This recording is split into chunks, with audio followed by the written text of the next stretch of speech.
the first day of 2020. The president already facing two major foreign policy tests. It's, of course, an election year as well. For a second day, protesters rallying outside the U.S. Embassy in Baghdad. Democratic Senator Chris Murphy ripping the president's policies, saying, quote, he has rendered America impotent in the Middle East. No one fears us. No one listens to us. Here with me now, Democratic Senator and presidential candidate Michael Bennet. He is a member of the Senate Intelligence Committee. Senator, we appreciate you taking the time this morning and wish you a Happy New Year. Happy New Year, Jim. Thank you. So let's begin, if we can, first with your Democratic colleague's criticism there, Chris Murphy, saying that the president's policy in the Middle East has made America weak, in effect. No one fears us. No one listens to us. Do you agree? Yeah, I do agree. I'm sad to say it's true. I think Donald Trump has proven over and over again that he is the weakest foreign policy president of our lifetime, or my lifetime anyway. And we're seeing this play out in Iran, where basically since day one he's played into the hands of the hardliners in Iran. When he ripped away the Iran deal without any replacement, stepped back from a negotiated agreement that our allies had supported, the rest of the world had supported, and had nothing to replace it with. And then he's been provocative and provocative, and the Iranian regime is odious and malevolent and terrible.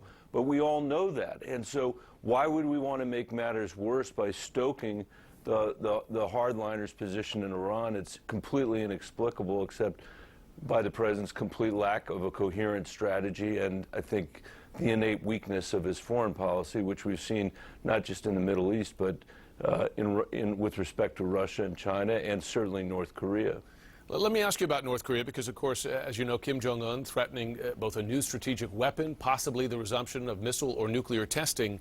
This after three, count them three now, face-to-face summits between Trump and Kim, in which Trump has placed a lot of personal value in, and personal and diplomatic capital, based on those comments and those threats, as well as the intel community's assessment that North Korea's nuclear program continues to advance. Has Trump's North Korea policy failed?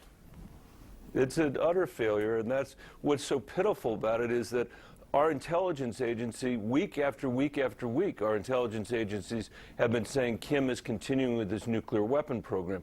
Donald Trump, on the other hand, is jetting from country to country, telling the American people by tweet, don't worry about it, you can sleep easy at night. These are his words. There is no North Korean threat anymore.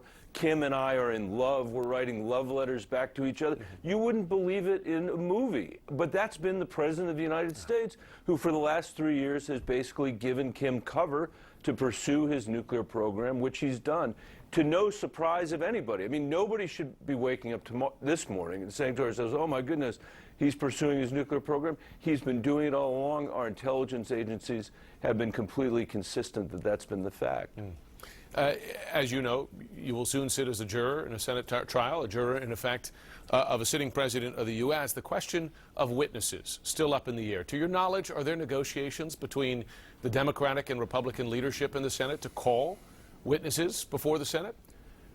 Well, Chuck Schumer asked for 4 witnesses and documents related to their testimony, and at least as of yesterday, Mitch McConnell had not yet responded to that. So everybody in the Senate is waiting to hear what his conclusion is. I think the American people, by a margin of more than 70%, think we should have witnesses and think that we should have documents. Remember, these are witnesses that did not testify in the House hearing. So even though they were able to present and provide evidence from witnesses that were willing to disobey the president, who were willing to come testify to Congress, American patriots, every last one of them, these foreign service officers, these are high-level people in the Trump administration who the American people have not yet heard from and who they need to hear from.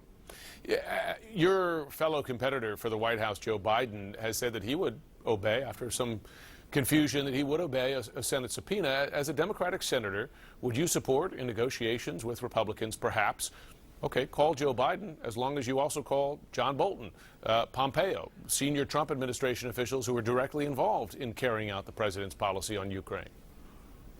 I think that we should have a negotiation about who the witness should be. It's hard for me to see how Joe Biden would have any relevance to the question of whether Donald Trump tried to extort a foreign leader or, in fact, extorted a foreign leader for his political benefit. I don't think the vice president would have any direct knowledge on that. But if there are other witnesses that the White House would like to have be there, that would be interesting to me. You know, the president has had every chance to put witnesses in place that would exonerate him, and he hasn't done it. Final question, 2020 race. Recently you said your New Year's resolution, fitting for today, is to come in the top 3 in the New Hampshire primary. Right now, as you know, in the polls, you're at 1%. Joe Biden at 20%, others ahead of you. If you don't make the top 3 in New Hampshire, will you leave the race?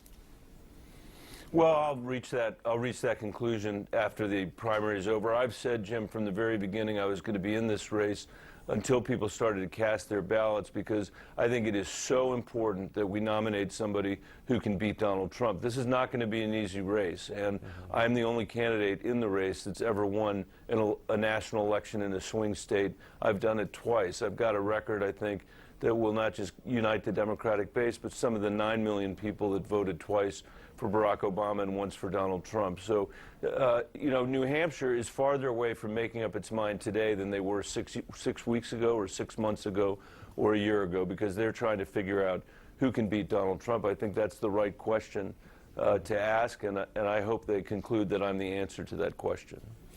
Senator Michael Bennet, we wish you luck. We wish you a Happy New Year to you and your family. Happy New Year. Thank you. To you as well. And we'll be right back.